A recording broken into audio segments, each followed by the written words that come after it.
शिव शिव शिव शिव शिव शिव शिव शिव शिव शिव शिव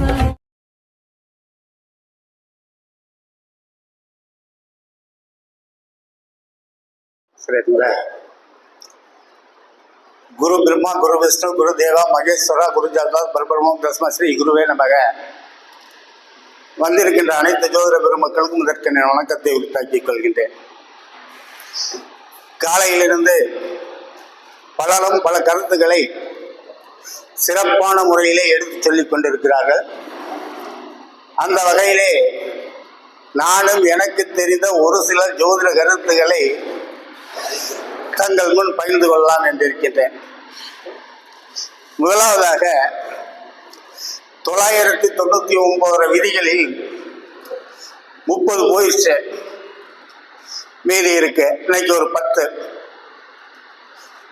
இரண்டாவதாக 10ஆம் பாவத்தை பற்றி சென்ற மாதிரியே சொல்லிட்டேன், 10ஆம் பாவம் தொடர்கிறது என்று. அடுத்தது அந்த 10ஆம் பாவத்தை விளக்குவதற்காக 2 உதாரண ஜாதகம். இதுதான் இன்றைக்கு என்னுடைய கருத்தினுடைய பொருள். முதலாவதாக கேட்டேன் அண்ணன் குப்புசாமி கிட்ட, கிரகங்களின் பார்வை பற்றி உங்களுடைய கருத்து என்னன்னு கேட்டேன். அதுக்கு அவர் சொன்னாரு, இதை பத்தி உனக்கு தெரியாதான்னாரு. தெரிஞ்சதோ இல்லையோ கேள்வி கேட்கிறேன், சொல்லு. எல்லா கிரகங்களுக்கும் 7ஆம் பார்வை உண்டு. அதுல செவ்வாய், குரு, சனி, பாம்புகளுக்கு சிறப்பு பார்வை உண்டு என்பது உங்களுக்கு தெரியும் அப்படின்னாரு. இல்லை, எனக்கு ஒரு சந்தேகம். என்ன, நாம் ஜோதிட களஞ்சியம் என்ற நூலிலே ஒரு பாட்டு படித்தான். ரவி நின்ற ராசிக்கு 3-7 பத்தும்,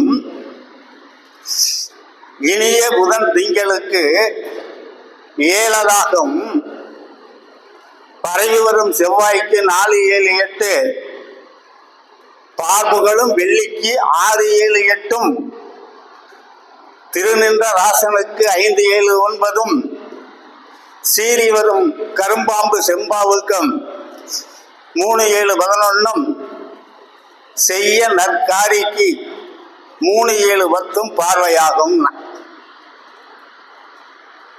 அப்ப இதுல ஒரு வித்தியாசம். சூரியனுக்கு 3-7-10 பார்வை, அதே போல சுக்கிரனுக்கு 6-7-8 பார்வைங்கிறாங்க. இந்த 2 கிரகத்திற்குரிய அந்த சிறப்பு பார்வையை நாம் எடுத்துக்கொள்வதில்லை. அது ஏன் என்று சிந்தித்து பாருங்கள். அடுத்தாப்புல கேட்டா, ஒரு கிரகம் தன் சொந்த வீட்டை பார்த்தால் அதற்கு என்ன பலன் என்று கேட்டேன். கொஞ்சம் அவர் சொன்னாரு, உச்ச பலனில் 3/4 பங்கு பலன். நீ பலன் சொல்லும் போது ஏதோ சொல்லணும், உச்ச பலனில் 3/4. அப்ப உச்ச பலன் எவ்வளவு? உச்ச பலன் என்பது 1.25, ஆட்சிக்கு 1 பங்கு. இப்படி பலன் எடுத்துக்கிறோம். அப்ப சொந்த வீட்டை ஒரு கிரகம் பார்க்கின்ற பொழுது உச்ச பலனில் 3/4 பங்கு பலன், ஆட்சி பலனுக்கு நிகரான பலன் கொடுக்கிறார், அவ்வளவுதான். அப்ப தன்னுடைய காரகத்துவத்தையும் அந்த வீட்டினுடைய காரகத்துவத்தையும் சேர்த்து அந்த பலன் கொடுக்கிறார், சொந்த வீட்டை பார்க்கின்ற பொழுது மட்டும் அப்படின்னாரு. சரி, இந்த கிரகமானது 6, 8, 12 கிரகத்தோடு சேர்ந்து பார்த்தால் என்ன பலன் கேட்டேன். அதுக்கு அவர் சொன்னாரு, பார்வை 1/4 பங்கு பலன் தாண்டாரு. அப்ப பார்க்கின்ற கிரகத்துக்கு 6, 8, 12 சம்பந்தம் ஏற்பட்டாலும் அதனுடைய பார்வையுடைய அளவு குறைகிறது. அடுத்த வினா கேட்டேன். என்ன கேட்டேன்னா, குப்புசாமி, ஒரு மனிதனுக்கு பொருளாதார நிலையை விளக்குகின்ற பாவம் என்ன? நெற்றியில் அடித்தது 2, 11 ஆகிய இடங்கள் மட்டுமே பொருளாதார நிலையை விளக்குகின்றன. ஓஹோ, இது கிட்டத்தட்ட 99 விழுக்காடு சரியானது. அதை பார்ப்போம். ஒரு ஜாதகனுடைய பொருளாதார விளக்குவதற்கு இந்த 2 பாவங்கள் மட்டுமே என் கருத்து. அடுத்ததாக, வற்றாத செல்வம் யாருக்கு அமையும்? அதுக்கு அவர் சொன்னாரு, ஒரு ஜாதகத்திலே 2ஆம் அதிபதியும் 11ஆம் அதிபதியும் கேந்திர திரிகோணத்தில் இருந்து 10ஆம் அதிபதியினுடைய தொடர்பு ஏற்பட்டால் வற்றாத செல்வம். குன்றாத செல்வம் யாருக்கு? 9ஆம் அதிபதி ஆட்சி பெற்று 4ஆம் இடத்திலே சுக்கிரன் இருந்து லக்னாதிபதி வலுவாக இருந்தால் அவருக்கு குன்றாத செல்வம். சாரம்லாம் நம்ம கிட்ட வரக்கூடாதுங்க, சொல்லிட்டான். எல்லாம் நேரடி அடிதான். குன்றாத செல்வம். ஒரு ஜாதகத்திலே லக்னாதிபதி லக்னத்தில் இருந்து அவருடன் 2ஆம் அதிபதியும் சேர்ந்து விட்டால், அதே போல 11ஆம் அதிபதி இவரை பார்த்து விட்டால்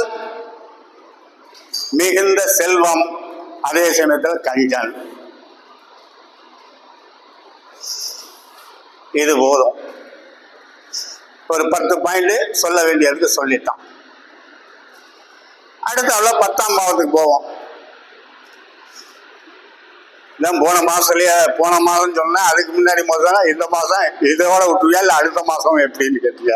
நான் எப்படியும் கஷ்டப்படுத்தி இந்த 10ஆம் பாவத்தை இந்த மாதத்தில் முடிச்சிடறேன். ஏன்னா அதுக்காக பாயாசங்கள் எல்லாம் சொல்ல மாட்டான். சரி,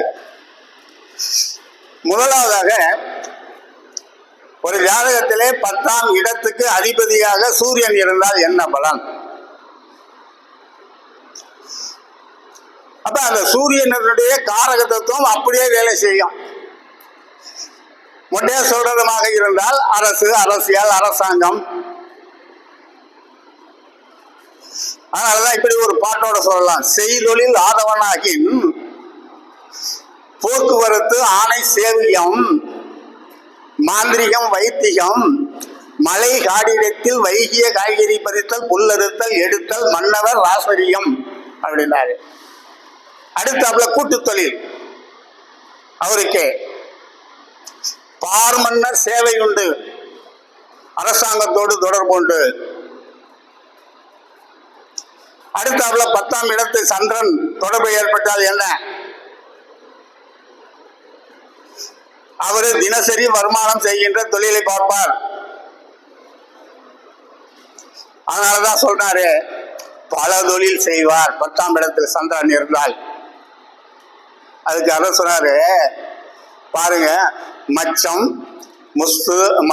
மச்சம் முத்து வஸ்திரம் நெய்யொழுகு மாமிசம் நீவி நவநீத விக்கிர கிரைய கை சொல்லல் போர்சாடி செல்லல் மன்னவர் ராசரியம் இவர் வீட்டு நட்புன்னார். துணி கடையில போய் ஜவுளி கடையில போய் கடை சொல்ல முடியாது, காசை கொடுத்தாதான் ஜவுளி. அதனாலதான் என்ன சொன்னாரு, சந்திரனுக்கு வச்சாங்க. அதெல்லாம் பாருங்க, மச்சம் முத்து நெய்யொழுகு மாமிசம் கறி கடைக்காரல போய் கடை சொல்லக்கூடாது, அவருக்கு வச்சுட்டாங்க.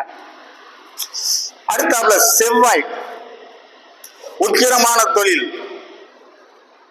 தீவினை கலைஞர்கள் செய்யக்கூடிய தொழில். பற்றா லேத்து பற்றா நெருப்பு பொறி பறக்கிறது எல்லாம் அவருக்கு. அதான் தீ வினை கணைஞர்னு சொல்லிட்டாரு அவருக்கு. கொடுக்கல் வாங்கல் வட்டி கூடுறது. அடுத்தாப்புல சொல்றாரு புனைக்குளம் அமைத்தல் விவசாயம், மேட்டை பள்ளமாக்குவது பள்ளத்தை மேலாக்குவது அவருக்கு. கணக்கனும் 10 நின்றால் கவி பாடுவானாம் சிறந்த கவிஞன். எண்ணம் எழுத்து செயல் பொருள் கற்பனை அனைத்தும் அவன் எழுத்துல இருக்கும், இதெல்லாம் மாறாது. குரு 10 சமுதாயத்திலே சிறந்த அந்தஸ்து, ஆசிரியர் தொழில் போதித்தல். 9ஆம் இடத்த குரு பார்த்தா வாத்தியார் தொழில், இருந்தா வாத்தியார் தொழில். 10ஆம் இடம் குரு சம்பந்தப்பட்டாலும் வாத்தியார் இல்லைனாலும் இது போல நிகழ்ச்சி நடத்துறதுக்கு ஆசிரியர் தான், தலைவர் தான்.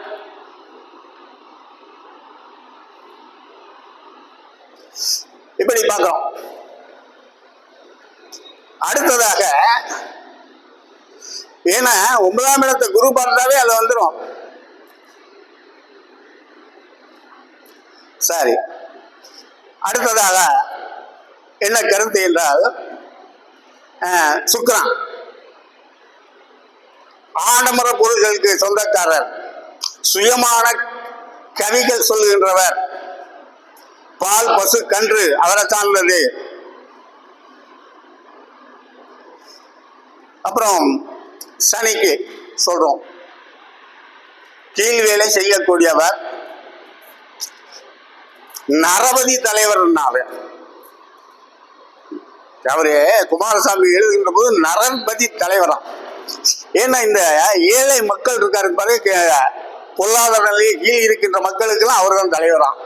அதான் ஏற்றமிகு மக்களின் ஏற்றமிகு தலைவன் சனிக்கு பகவானுக்கு. அப்ப ராகு கேது சொல்ல வேண்டியதில்லை. இப்படி வச்சுக்கிறோம். 10ஆம் இடம் இவை சம்பந்தப்பட்டால் இந்த தொழில். இதுல நீண்ட நாட்களாக ஒரு அழகான பாடல் சொல்ல வேண்டும் என்று குமாரசாமியத்தில் இருந்து மட்டுமே சொல்றான். இப்ப அந்த பாடலுடைய பெருமை என்னன்னாங்க, ஒவ்வொரு வார்த்தையும் ஒவ்வொரு பொருளை தருகின்றன. 10 ரவி சேய் நிற்கினும் அதோட முடிச்சுட்டாரு. நீ கற்பனை பண்ணிக்கிட்டு அதுக்கப்புறம் உன்னுடைய கற்பனையால் இதை அங்கங்க பொருத்திப்பாரு. 10 ரவி சேய் நிற்கினும். இரண்டாவது கருத்து சொன்னாரு, சீய மதி குருவை பார்க்கிலும். மதி எங்க உட்கார்ந்து இருக்கணும்? சிம்மத்தில் இருக்கணும்.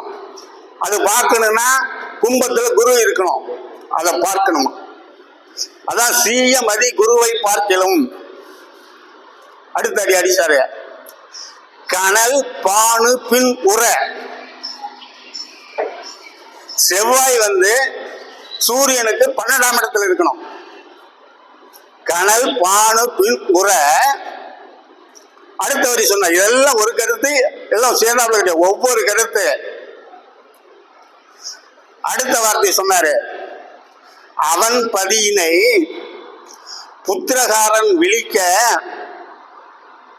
சேய் நிற்க. அதாவது எந்த ஒரு ஜாதகமாக இருந்தாலும் சிம்மத்திலே குரு இருந்து, சிம்மத்திலே செவ்வாய் இருந்து, அந்த செவ்வாயை குரு பார்த்தால் அருமையான யோகம். லக்கணத்துக்கு தகுந்த மாதிரி மாத்திக்க. 6, 8, 12 மட்டும் வரக்கூடாது, மீது எப்படி வந்தாலும் அது யோகம் சொல்லிட்டு, அடுத்தது அன்னை பதியில் புகழ் தனித்து நிற்க. 4ஆம் இடத்துல குரு தனித்து இருக்கும்.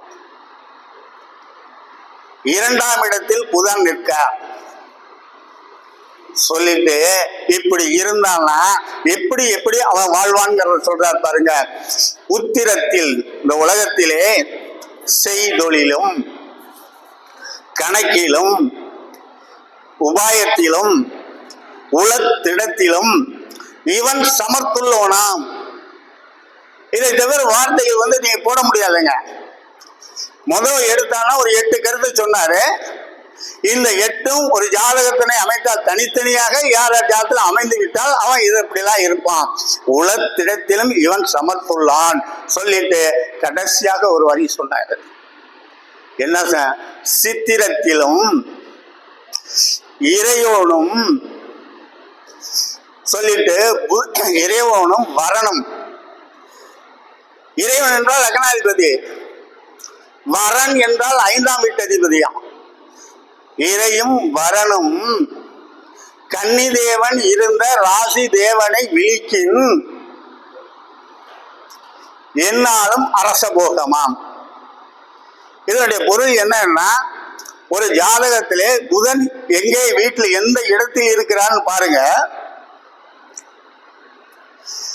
அந்த புதன் இருந்த வீட்டுக்குடையவனை பாருங்க. புதன் இருந்த வீட்டுக்குடையவனை அப்படின்னா அந்த புதனுடைய பெருமை பாருங்க. அந்த புதன் இருந்த வீட்டுக்குடையவனை 1 5 நோக்கினால் மந்திரி என்னும் ஜெகமே. இப்படி வார்த்தைகளை பொறுக்கி போட்டு அழகா தெளிவா எடுத்து சொல்லிட்டாரு. ஒன்று. அடுத்த சொன்னாரு, ஒரு ஜாதகத்தை எப்படி பிரிக்கணும், இவன் எந்த தொழில் செய்வான். கேட்டகரி 4 கேட்டகரியா பிரிச்சாரு. இவன் ஆபீசர் லெவல்ல தொழில் செய்வானா, அரசியல்வாதி லெவல்ல தொழில் செய்வானா, வியாபாரம் பண்ணுவானா, இல்ல கீழ்நிலையில் இருப்பானா. 4 பிரிச்சுட்டாரு குமாரசாமி ஆசிரியர். நீதி இனன் சேயும் பொன்னும் சிலை கோணமாக சத்வர்க்கமாக இவர் சேரின் சிறக்கோனுக்கு கேந்திரம் கோணமாக வரின் புவி அரசான். இதெல்லாம் ஒரு முறை படித்தா புரியாதுங்க, 10 முறைக்கு மேல படிச்சாதான் புரியும். இது என்ன அழகா சொல்லியிருக்காருன்னா, ஒரு குரூப் முதல் இடத்தோடனா ஃபர்ஸ்ட் கேட்டகரியா வச்சுக்கிட்டாரு. ஒன்னு சூரியன், இன்னொன்னு குரு, இன்னொன்னு செவ்வாய். இந்த 3 கிரகத்தை வச்சுக்கிட்டாரு. இந்த 3 கிரகத்தை வச்சுக்கிட்டு அடுத்தது என்ன சொல்ற, சிலை கோணமாக. சிலை என்றால் தனுசு. அந்த தனுசுக்கு கோணம் பார்க்கணுங்க. தனுசு, மேஷம், சிம்மம். அவர் விளக்கம்லாம் எதுவும் கிடையாது. ஒரு வார்த்தை சொன்னாலும் கட்சின்னு சொல்லுவாரு, அவ்வளவுதான். நம்ம தான் அதுக்கப்புறம் தொடர்ந்துக்கணும். அமெரிக்காக்காரன் இங்கிலீஷ் மாதிரியா, இந்தியாக்காரன் இங்கிலீஷ் பேசுறான்னா கொலன்னு பேசிக்கிட்டே இருப்பான். இங்கிலாந்துக்காரன் தான் புரியாது. அமெரிக்காக்காரன் இங்கிலீஷ் பேசுனா ஒரு வார்த்தைய கால்வாசி தான் சொல்லுவான், மீதி 3/4 நீ தான் புரிஞ்சுக்கணும். ஹீட்டர்னா அவ்வளவுதான், முடிஞ்சு போச்சு. அங்கே யுத்தம் நடந்துகிட்டு இருக்கிறது, நீ தான் எடுத்துக்கணும். அவன் இங்கிலீஷ். அப்ப அதனால சொன்னார் பாருங்க, சிலை கோணமாக. சிலை என்றால் தனுசு, தனுசுக்கு கோணமாக எந்தெந்த வீடு வருதுன்னு நீ பாத்துக்க. பார்த்துட்டு இந்த 3 வீட்டுக்குள்ள இவங்க 3 பேரும் 10ஆம் இடம் சம்பந்தப்பட்டு லக்னாதிபதி கேந்திர திரிகோணமாக இருந்தால் அவன் புலி ஆழ்வான். அடுத்தது சொன்னாரு, பொன்மதியும் பாருங்க. அடுத்தவரி சொல்றாரு பாருங்க, தேல் கோணமாக பொன்மதி நிற்பின் விப்பிரராம். இந்த விப்ரர் என்பது அரசனுக்கு கீழாக அலுவலகத்தில் வேலை செய்கின்றவர்கள், அவர்கள் விப்பிரரா. இப்ப அடுத்த 3 பிரிச்சுக்கிட்டாரு. என்னென்ன பிரிச்சுக்கிட்டாரு, தேலு, மீனம், கடகம். இதை பிரிச்சுக்கிட்டு இந்த 3 இடத்திற்கும் 10ஆம் இடமாக வருந்து இந்த லக்னாதிபதி வலுவாக இருந்தால் இந்த கேட்டகரி. அடுத்தது சொல்றார் பாரு, புதனும் துளை கோணமாக வரின் வைசிரியராம். அவன் காசு சம்பாதிக்கிறதுல கனெக்டா இருப்பான். அது புதன் மட்டும்தான் இருக்கு. அங்க 3 கிரகம் சொன்னாரு, அடுத்தாப்புல 2 சொன்னாரு. ஒருத்தன் வணிகத்துல காசு பார்க்கணும்னா புதன். அந்த புதனுக்கு என்ன சொன்னார் பாரு, துளை கோணமாக. துளைன்னா துலா லக்னம். அப்ப துலா லக்னம், கும்ப லக்னம், மிதுனம், இந்த மூணும் 10ஆம் இடமாக வந்தாலும் சரி, அல்லது லக்னமாக இருந்து 10ஆம் இந்த லக்னத்துக்கு 10ஆம் இடமாக வந்தாலும் அதுல மிதுனத்தை மட்டும் வரக்கூடாது. மிதுனத்துக்கு லக்னம் ஆச்சுன்னா 10ஆம் இடம் எங்க இருக்கு, மீன வரும். அங்க புதன் நீசம் இருக்கிறார், அதை விட்டு. அடுத்ததாக சொன்னாரு, புகரும் இடப கோணமாக வரின் சூத்திரராம். இப்படி 4 பிரிச்சுட்டாரு.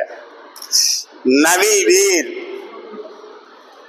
சொல்லிட்டு முன்போல் தளமாக கூடின் தொழிலாம் சொல்லிட்டு, சரி இப்ப நீங்க கேட்டுக்கிட்டு இருக்கிறீங்க, இந்த குமாரசாமி ஆசிரியருக்கு இந்த 6 கிரகம் தான் கண்ணுல பட்டுச்சான், மீதி இருக்க 3 கிரகத்தை விட்டுட்டாரு, என்ன காரணம்? அப்ப 3 கிரகம் என்னன்னுங்க, ஒண்ணு சனி, இன்னொன்னு ராகு கேது. அதை எங்க வைக்கிறாரு பாருங்க, நாற்குளமும். இப்ப 4 தொழிலா பிரிச்சுட்டார, நாற்குளமும் செய்தொழிலும் முன் சொன்னபடி நேர் நடத்துதல். இவற்றை பிரிச்சுக்க. இந்த 4 தொழில்கள் லக்னாதிபதி வலுவா இருக்கணும், அதனால அதை சொல்லிட்டு அடுத்தாவுல சொல்லிட்டாரு, சௌரியம் இனமாக வரின் சங்கம ஜாதியமாம். ஆக இவங்களோட சேராம இருந்துச்சுன்னா அவன் திறமையா வேலை செய்வான். இதோட சனி சேர்ந்துச்சுன்னா அதுல இருந்து அடிமை வேலையாக மாறி விடுவான் சொல்லிட்டு அடுத்தாப்புல சொல்லிட்டாரு, சர்ப்பமும் இனமாக வரின். பாருங்க, சர்ப்பம், சர்ப்பம்னா பாம்பு, சர்ப்பமும் இனமாக வரின். அடுத்த வரி சொல்லிட்டாங்க, கீழ் நிலையாம். இப்படி 10ஆம் இடத்தை பகுதி பகுதியாக பிரிச்சுட்டாரு. இதுதான் ஒரு ஜாதகத்துல படிக்கிறவங்களுக்கு எப்படி பகுதி பகுதியாக இவர் பிரிச்சு கொடுக்கிறாருங்கிறது இதுதான் கணக்குங்க. இன்னொரு பாட்டு இருக்கு, அது வேண்டாம், இன்னும் அடுத்த மாசம் வச்சுக்கிறோம் தொடர்ச்சியா. இப்ப ஒரு உதாரண ஜாதகம் சொன்னா உங்களுக்கு சிறப்பா இருக்குன்னு நினைக்கிறேன். இப்ப உதாரணமாக துலா லக்கணம் எடுத்துங்க. லக்கணத்திலே சனி செவ்வாய் போட்டுங்க. இதை எதுக்குன்னா, காலையில ஐயா ஒரு சனி செவ்வாய் ஜாதகத்தை போட்டுட்டாரு. அந்த சனி செவ்வாய் எந்தெந்த இடத்தில் எப்படி இருந்தால் என்ன வேலை செய்யும் என்பதற்கு. 2ஆம் இடத்திலே கேது, 3ஆம் இடத்திலே குரு, 7ஆம் இடத்திலே சூரியன், சுக்கிரன், புதன்,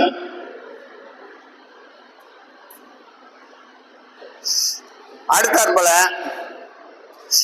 8ல ராகு, 9ல சந்திரன். 9 கிரகம் வந்துருச்சு. இது ஒரு பெண் ஜாதகம். இப்ப இந்த எண் ஜாதகங்களை பார்த்த உடனே நானே திகைத்து போய்விட்டேன். லக்கணத்திலே சனி இருக்காரு, ஒரு உச்சத்தில் இருக்காரு. அதோட செவ்வாய், நான் சொன்ன உதாரணம் நான் சொல்ல பாருங்க, இந்த தனம், திடீர் தனத்துக்கு அது அத்தனையும் இந்த ஜாதகத்தில் இருக்குங்கிறதுக்காக எடுத்தான்.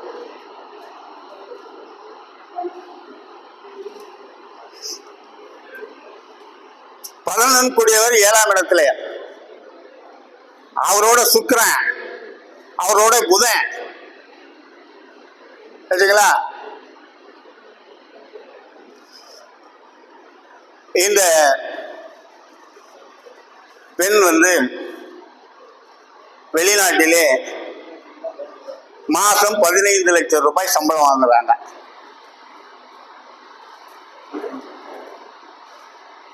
இப்ப இந்த அமைப்பு எப்படி வந்தது? அப்ப இந்த அமைப்பு அவருக்கு என்னன்னா, முதல் எடுத்தோடனே 2ஆம் இடம் பாக்குறோம். கீழே பார்த்து முதலே ஒருவருடைய செல்வ செழிப்பை நிர்ணயம் பண்ணுவது 2ஆம் இடமும் 11ஆம் இடம்னு சொன்னேன். இது என் கருத்து. ஆய்ந்து பாருங்கள், வைத்தா வைத்துக்கள், இல்லைன்னா இந்த காலம் வாங்கி இந்த காலம் விட்டு போங்க. இந்த பொண்ணு இந்த ஜாதகத்திலே 2 கூடிய செவ்வாய் லக்கணத்திலே ஒரு உச்ச கிரகத்தோட சேர்ந்து இருக்குது. சரிங்களா? அடுத்தாப்புல 11 கூடிய சூரியன் உச்சம் பெற்று புதனோட சேர்ந்துருச்சு.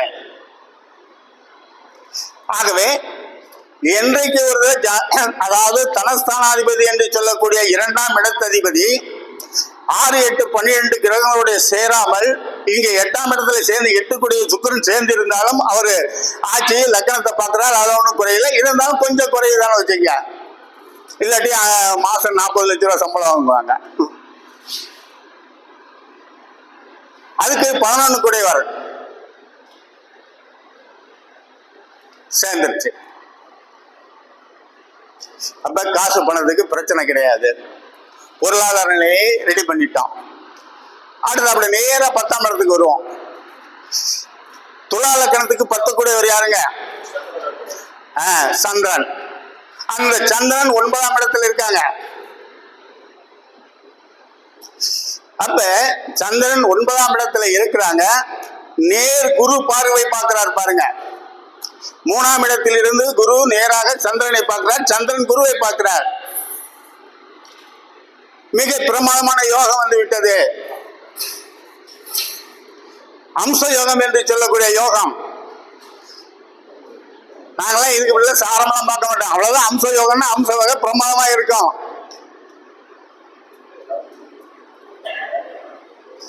சரி, தொழில் 10ஆம் இடம் 9க்கு போயாச்சு. 12 கூடையவர் 7க்கு வந்து விட்டார்.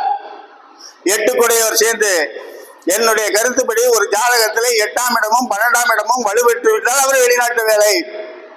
அது 9ஆம் இடமும் சேர்த்துக்க. என் கருத்து இதுவரையிலும் பிரச்சனை கிடையாதுங்க. என் மூளைக்கு வேலை கொடுத்தது இந்த சனி செவ்வாய்.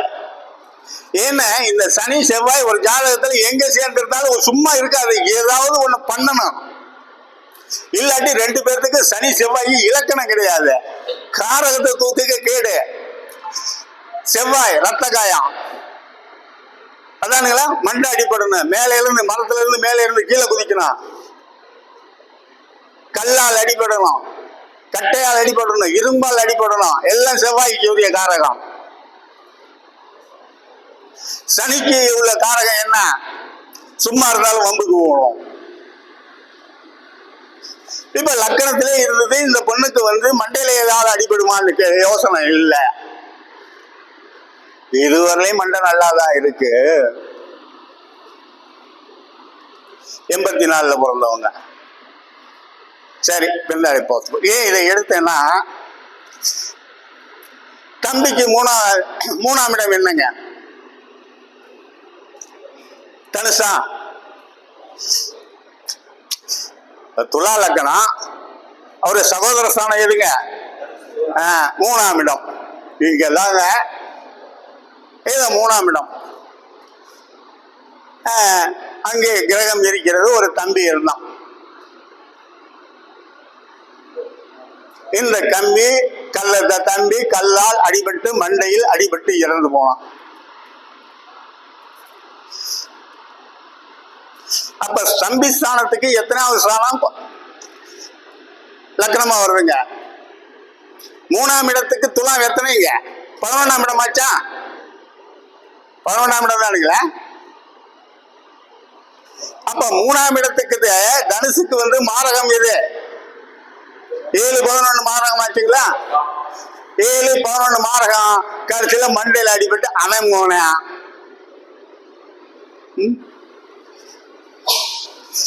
அதை விட ஒரு சுருக்கமாக ஒரு கதையை சொல்லி இன்னொரு குருநாதர் கதையும் சொல்லி முடிக்கலாம் இருக்கேன்.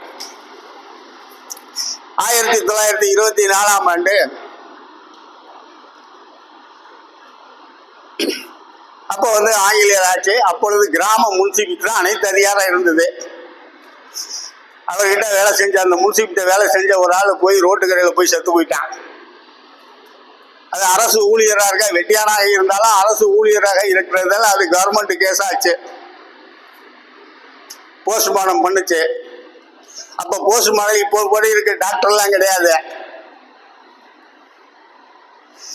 அப்ப யாருன்னா அந்த ஆர்ஐபின்னு சொல்லக்கூடிய அவங்க தான் டாக்டர். போஸ்ட்மார்ட்டம் எல்லா உரிமையும் அவங்களுக்கு உண்டு. ஆர்ஐபி தெரியல, ஆர்எம்பி அவங்க தான் அனைத்து அதிகாரமும்.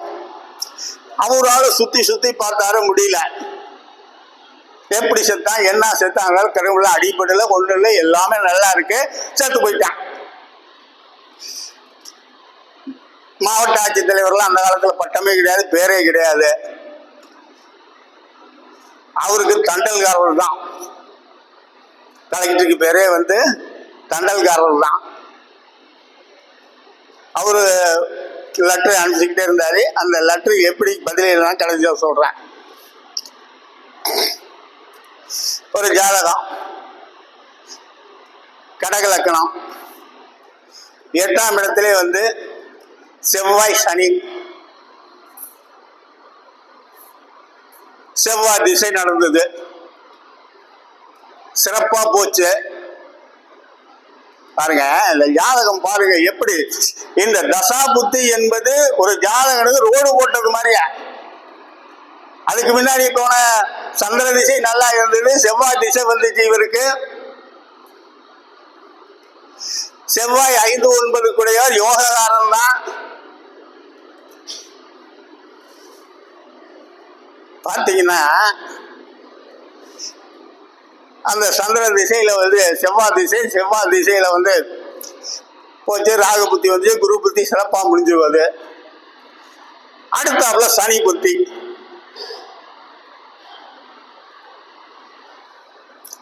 இப்ப சனி செவ்வாய் எங்க இருக்குங்க? 8ல இருக்கு. இது சனி ஆட்சி பெற்று இருக்கிறது. இவருக்கு பெரிய நன்மை செய்ய போகுதா? நிலப்படம்லாம் வாங்கி குவிக்க போறாரா? சனி ஆட்சி தானுங்களே. 7க்குடையவர் 8க்கு போயிட்டாருல. கல்யாணம் ஆகிருக்கூட, கல்யாணம் ஆகி குழந்தை எல்லாம் இருக்கு, எல்லாமே இருக்கு. இப்ப இந்த கலாநாயகன் இந்த 6க்குடைய திசை பாருங்க, அந்த 8ல இருக்கிற திசா புத்தி நடக்குது. இவரு சும்மா ரோட்ல போயிட்டே இருந்தாரு. லாரி கம்பி ஏற்றிட்டு இருந்த லாரி வந்துச்சு. அதுல நீட்டிட்டு இருந்து கழுத்துல கிடாரம் அறுத்து விட்டுருச்சு. இவர் சும்மா தான் போயிட்டு இருந்தாரு. அப்ப எதுக்கு சொல்றேன்னா, அந்த செவ்வாய் திசை சனி புத்தி 8ஆம் இடத்தில் இருந்து நடத்துகின்ற போது அது வேலையை செஞ்சிருந்த.